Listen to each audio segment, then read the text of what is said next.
You ask Tiger to solve. This deals with linear equations with one unknown.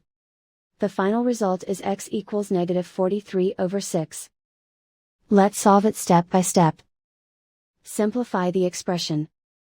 Expand the parentheses. Multiply the coefficients. Simplify the arithmetic. Expand the parentheses. Group like terms. Simplify the arithmetic. Group all constants on the right side of the equation. Subtract 58 from both sides. Simplify the arithmetic.